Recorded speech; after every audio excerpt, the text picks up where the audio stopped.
Hello class, I am back after long time. तो आज हम डिस्कस करने वाले हैं थर्मोडायनामिक्स को ही कंटिन्यू करेंगे और जो आज का टॉपिक है हमारा एंथैल्पी। ठीक है, तो एंथैल्पी क्या होती है? अगर हम किसी रिएक्शन की बात करें एट कांस्टेंट प्रेशर, तो there may be change in the volume of the reacting species. अगर कोई भी रिएक्शन हो रही है एट कांस्टेंट प्रेशर तो उसके वॉल्यूम में चेंज आ सकता है, सिस्टम के वॉल्यूम में चेंज आ सकता है। The change in the volume involve some work either done by the system और डन ऑन द सिस्टम। और अगर वॉल्यूम में चेंज हो रहा है तो या तो सिस्टम कोई वर्क कर रही है या सिस्टम के ऊपर कोई वर्क होता है। ठीक है, तो thus the amount of heat exchanged with the surrounding at constant pressure is not the same as that of the constant volume. जैसे कि हमने इंटरनल एनर्जी में डिस्कस किया था कि जो हीट एक्सचेंज होती है विद द सराउंडिंग वो कांस्टेंट वॉल्यूम पर होती है, लेकिन अगर हम कांस्टेंट प्रेशर पे ही वही वर्क करें तो वो हमें रिजल्ट सेम नहीं मिलता। उसका रीज़न ये है कि अगर हम वॉल्यूम कांस्टेंट करें तो there is no change in volume, therefore no work is done. और अगर वर्क नहीं हो रहा है तो कांस्टेंट प्रेशर पे आपका वो रिजल्ट नहीं आएगा। तो in order to study the heat change at constant pressure, a new thermodynamic function called enthalpy has been introduced. तो हमारे पास एक नया थर्मोडायनामिक फंक्शन आया जिसे हम एंथैल्पी से इंट्रोड्यूस करते हैं। एक्चुअली में एंथैल्पी क्या है? It is the heat exchanged at constant pressure. तो enthalpy is represented by H. It is regarded as the total heat content of a system at constant pressure. किसी भी system में जो टोटल हीट कंटेंट होता है constant pressure पे, उसे हम एंथैल्पी से डिनोट करते हैं। तो इसे आप डिफाइन कर सकते हो, the sum of internal energy and pressure volume work energy of a system under particular set of conditions is referred as enthalpy. Enthalpy क्या है? अगर हम इसका मैथमेटिकली एक्सप्रेशन देखें तो H is equal to E plus P V. E क्या है हमारा? Internal energy. E is internal energy, जिसे आप कहीं कहीं U से भी रिप्रेजेंट करते हो। ठीक है, एंड पी वी क्या है? P is the pressure volume energy. ठीक है, तो आपका एंथैल्पी है it is the product of internal energy plus pressure volume energy. लेकिन अगर हम दूसरे टर्म्स में एंथैल्पी को रिप्रेजेंट करें, एक्चुअली एंथैल्पी की डेफिनेशन क्या है? अगर हम दूसरे टर्म में रिप्रेजेंट करें तो the energy stored within the substance और a system that is available for the conversion into heat is called enthalpy. कहने का मतलब क्या है कि किसी भी सिस्टम या सब्सटेंस में जो टोटल अमाउंट ऑफ हीट होती है या टोटल अमाउंट ऑफ एनर्जी होता है, उसमें से कितना अमाउंट ऑफ एनर्जी अवेलेबल है हीट में कन्वर्ट होने के लिए। ठीक है, that means that energy stored within a substance or a system that is available for the conversion into heat, जो अवेलेबल है हीट में कन्वर्ट होने के लिए, उसी हीट कंटेंट को हम एंथैल्पी से डिफाइन करते हैं। ठीक है, तो heat content which is available for the conversion is called enthalpy. And enthalpy as हम पहले भी डिस्कस कर चुके हैं कि एंथैल्पी क्या है? एक स्टेट फंक्शन है। स्टेट फंक्शन का मतलब क्या होता है कि ये सिर्फ किसी भी रिएक्शन में या किसी भी सिस्टम में उसके इनिशियल स्टेट पर और फाइनल स्टेट पर डिपेंड करेगी, एंड फाइनल स्टेट पर डिपेंड करेगी। ठीक है, इसका मतलब क्या है कि ये सिर्फ रिएक्टेंट और प्रोडक्ट पे डिपेंड कर रही है, पाथ पे डिपेंड नहीं कर रही, यानी रिएक्टेंट किस थ्रू प्रोडक्ट में कन्वर्ट हुआ इस पे डिपेंड नहीं कर रही है। It's depends only the initial and final state of the system. As well as it is also a extensive property, that means it depends on the number of moles और molecules.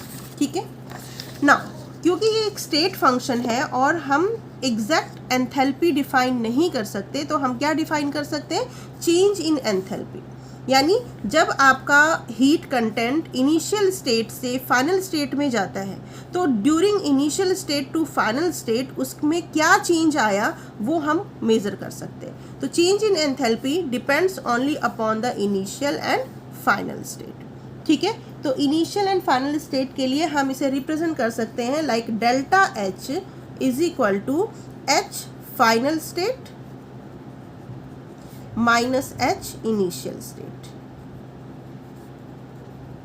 ठीक है, तो और अगर मान लीजिए हम किसी केमिकल रिएक्शन की बात कर रहे हैं, फॉर एनी केमिकल रिएक्शन तो केमिकल रिएक्शन के केस में क्या होगा, delta H is equal to H product minus H reactant, या हम इसे शॉर्ट में भी लिख सकते हैं, delta H is equal to HP minus HR।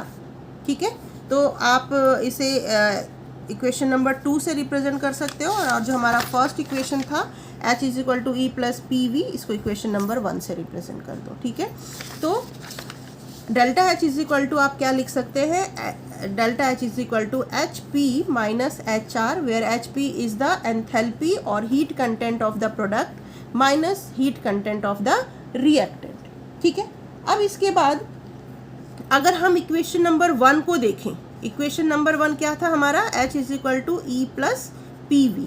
ठीक है, तो अकॉर्डिंग टू द डेफिनेशन अगर हम एंथैल्पी चेंज डिटरमाइन करते हैं तो एंथैल्पी चेंज क्या होगा, एंथैल्पी चेंज यानी delta H is equal to क्या होगा, delta H is equal to change in internal energy delta E plus delta PV। ठीक है, अब इसको हम एक्सपेंड करके लिख लें, delta H is equal to delta E plus P delta V plus V delta P। ठीक है, that is the equation number 3। और अगर यही पूरी प्रोसेस, पूरी रिएक्शन अगर कांस्टेंट टेम्परेचर पे हो रही है, एट कांस्टेंट प्रेशर पे हो रही है, यानी delta P is equal to अगर हम 0 लेकर के चलते हैं तो at delta P is equal to 0 delta H is equal to क्या हो जाएगा, अगर डेल्टा P 0 है तो ये वाली टर्म 0 हो गई। ठीक है, तो हमारे पास क्या रह गया, delta E plus P delta V, that is the enthalpy change in any system or substance, that is the equation number 4. Now according to the first law of thermodynamics, first law of thermodynamics क्या है कि delta E is equal to Q plus W, where अगर हमारा जो है work done on the system हो रहा है, ऑन द सिस्टम, अगर work done on the system है तो हम क्या लिखते हैं, Q plus W। If work is in the form of work expansion, अगर वो वर्क एक्सपेंशन के फॉर्म में है तो क्या होता है, W is equal to minus P delta V, ये होता है। ठीक है, that is the equation number 5। अगर हम W की वैल्यू पुट कर दे इक्वेशन नंबर, ये इक्वेशन नंबर 5 है और इक्वेशन नंबर 6 सपोज, अगर इस W की वैल्यू हम इक्वेशन नंबर 5 यानी फर्स्ट लॉ में पुट कर दे तो क्या बनेगा हमारा equation, delta E is equal to Q minus P delta V, that is the equation number 7। Now put the value of equation 7 in equation number 4। Equation number 4 में delta E की value आप put कर दो equation number 4 में, तो क्या equation बन गई हमारे पास, delta H is equal to delta E की वैल्यू क्या है हमारे पास, Q minus P delta V plus P delta V। अब क्या होगा, ये प्लस माइनस कैंसिल हो गया, तो हमारे पास क्या रिजल्ट आया, delta H is equal to Q P at constant pressure. तो कहने का मतलब क्या है कि एंथैल्पी चेंज क्या है, heat content eight constant pressure. किसी भी सिस्टम में कितना हीट कंटेंट यानी कितनी एनर्जी हीट में कन्वर्ट हो सकती है कांस्टेंट प्रेशर पे, वो हमारा क्या होता है, एंथैल्पी चेंज। तो हम इसकी डेफिनेशन डिफाइन कर सकते हैं कि delta H is regarded as a measure of heat evolved और absorbed in a process occurring at constant pressure. मतलब किसी भी प्रोसेस में अगर हीट इवॉल्व हो रही है या हीट एब्जॉर्ब हो रही है कांस्टेंट प्रेशर पे, तो वो जो टोटल हीट कंटेंट है that is the enthalpy change. ठीक है, तो आई होप आपको एंथैल्पी चेंज और एंथैल्पी और हीट कंटेंट के बीच का रिलेशन समझ में आया होगा। Now physical significance of enthalpy, enthalpy का क्या फिजिकल सिग्निफिकेंस है, तो हम देखते हैं कि change in enthalpy is actually में used to determine whether the reaction is endothermic और एक्सोथर्मिक। एंडोथर्मिक का मतलब क्या है कि हीट जो होगी वो एब्जॉर्ब होगी, और अगर सिस्टम में हीट एब्जॉर्ब हो रही है तो डेल्टा एच यानी हीट कंटेंट क्या होगा, इंक्रीज होगा। हीट कंटेंट इंक्रीज होगा तो डेल्टा एच की वैल्यू क्या आएगी, पॉजिटिव हो जाएगी। तो हम ये मेज़र कर सकते हैं कि जो रिएक्शन हो रही है वो वेदर एंडोथर्मिक रिएक्शन है या एक्सोथर्मिक है। अगर सिस्टम का हीट इंक्रीज कर गई है दैट मीन्स की रिएक्शन एंडोथर्मिक है। सिमिलरली रिएक्शन एक्सोथर्मिक अगर हुआ तो हीट रिलीज होगी, हीट रिलीज होगी तो सिस्टम से हीट रिलीज हो रही है यानी सिस्टम की में हीट कंटेंट कम हो रहा है, डिक्रीज हो रहा है, दैट मीन्स डेल्टा एच क्या होगा, नेगेटिव होगा। तो एंथैल्पी चेंज हमें हेल्प करता है to determine whether the reaction is endothermic और exothermic. It is also used to calculate the heat of the reaction in any chemical process. किसी भी केमिकल प्रोसेस में heat of the reaction calculate करने में enthalpy हमारी help करता है। Again, change in enthalpy is used to measure the heat flow in any system like calorimetry.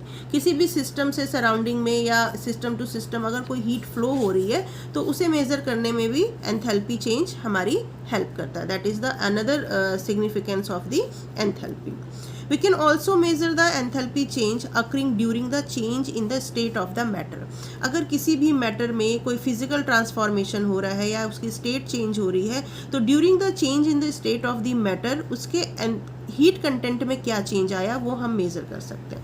For example अगर ice liquid में कन्वर्ट हो रही है यानी आइस वाटर में कन्वर्ट हो रही है that means heat of the fusion process हो रहा है तो हीट उस केस में क्या होता है, हीट एब्जॉर्ब होती है। हीट एब्जॉर्ब होगी तो डेल्टा एच फ्यूजन क्या हो जाएगा, पॉजिटिव। ठीक है, तो जनरली होता क्या है, heat of the fusion that means delta H fusion of ice क्या होता है 333 जूल पर ग्राम होता है। यानी 1 ग्राम आइस जब वाटर में कन्वर्ट होती है तो 333 जूल एनर्जी जो है या हीट एब्जॉर्ब होती है। ठीक है, similarly heat of vaporisation when liquid converts into vapour phase. अगर आपका वाटर वेपर में कन्वर्ट हो रहा है, वेपोराइजेशन प्रोसेस हो रही है तो उस प्रोसेस में भी हीट एब्जॉर्ब होती है यानी सिस्टम का हीट इंक्रीज हो रहा है। और कितना इंक्रीज होता है, 2257 जूल पर ग्राम। यानी 1 पर ग्राम 257 जूल एनर्जी एब्जॉर्ब होती है सिस्टम में तो सिस्टम की का हीट कंटेंट क्या हो गया, इंक्रीज कर गया तो डेल्टा एच की वैल्यू पॉजिटिव आ गई।